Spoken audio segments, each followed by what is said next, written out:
Yo, what's going on guys? My name is Cloud, and in today's video I'm going to be showing you guys the best settings for Fortnite Season 7. I'm going to be going over some things like an FPS boost, colorblind modes, things like double movement, and everything else you could think of. Now, compared to Season 6, not that much has changed when it comes to settings, but there's still a bunch of things I think you guys should use and I think you guys should know. So without further ado, let's get into this. Wait, one more thing before we get into this. Use my supporter creator code and also check the description to see my new Twitter account. Okay, now let's get into it. So the first setting we're going to go over is windowed mode. Now, full screen is the one you guys just have to be using if you're on PC. Windowed full screen and windowed mode will give you input delay. The only time windowed full screen will not give you input delay is if you're using stretch res, and I made a tutorial on windowed full screen stretch res a while ago on my channel.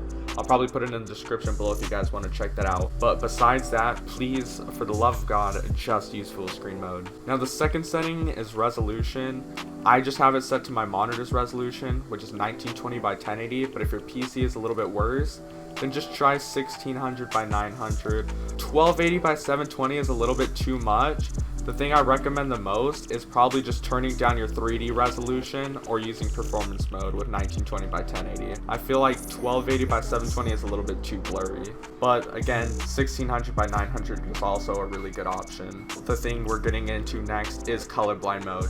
So I'm going to show pictures on the screen right now of how every single colorblind mode looks, and then you guys could decide from there which one you want to use by preference, because there's not much of an advantage anymore. Colorblind mode used to be a huge advantage back in earlier seasons for seeing into zone, but for this season there honestly isn't any special kind of colorblind mode.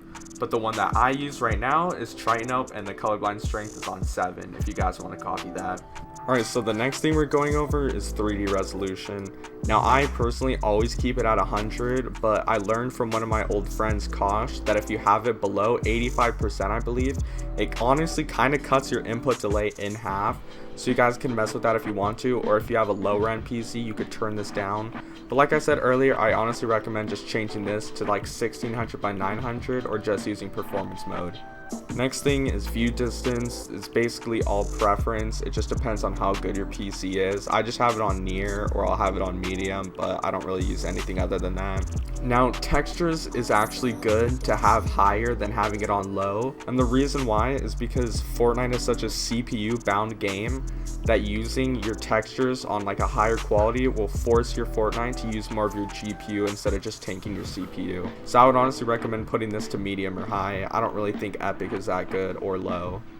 Now the next thing is meshes. I have it on high. I'll show you guys the difference between high and low meshes, but I think high looks better because on low meshes you get the mobile builds for performance mode, and it's honestly impossible to see through fully built wooden walls. So I keep it on high, but this one is also kind of preference, except the fact that low meshes gives way less input delay. So if you only care about being fast and you don't really care about looks or seeing through wood clearly, then honestly go ahead and use low. There's some pros who used it for a while, like Reed, and I believe Tahi uses it too.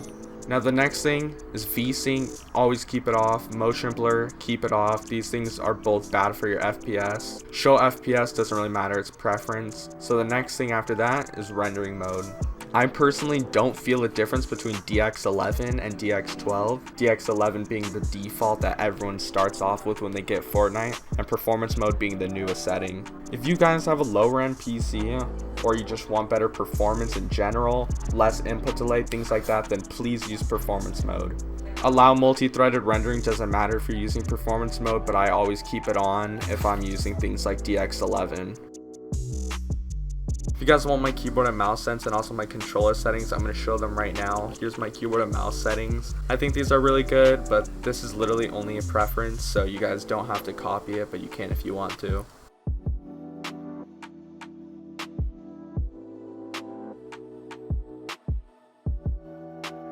Sound settings don't really matter again. Like I said, this is all preference, but these are mine. And finally, here are all my keyboard and mouse binds and controller binds. I'm just going to scroll through them. If there's something in specific you guys want to see, you could copy it.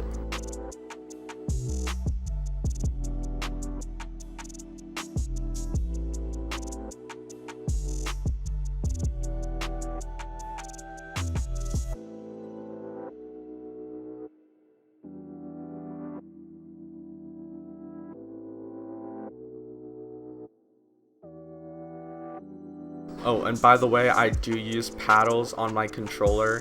My left paddle is jump, I believe, and then my right paddle is switch mode. Okay, so finally guys, the last things I'm going to go over in this video are double movement binds and performance mode builds. So right now I'm using double movement binds, and this is how it looks like.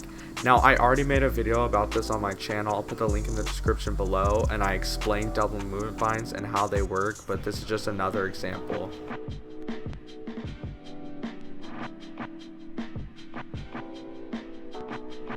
So you guys could basically tell from that how it works. Again, I already have a video on my channel about this, so I'll put it in the description below for you guys to check out. And I'm most likely also going to make an updated tutorial on a second double move binds program that you guys could check out as well.